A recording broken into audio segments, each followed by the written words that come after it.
لا يمكن السلام كما كان حقه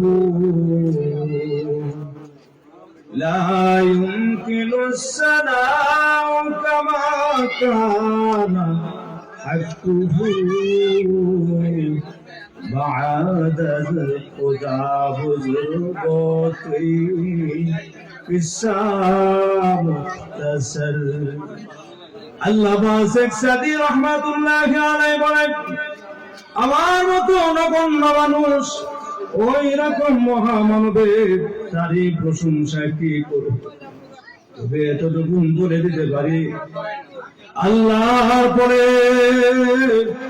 জমিনের উপরে মাঝখানের যে স্থানটুকু তিনি হলেন বিশ্ব নবী, নবীদের নবী, ইমামুল মুরসালিন, খাতামুন নবিয়্যিন, নবী মুহাম্মদুর রাসূলুল্লাহ সাল্লাল্লাহু আলাইহি ওয়াসাল্লামের স্থান।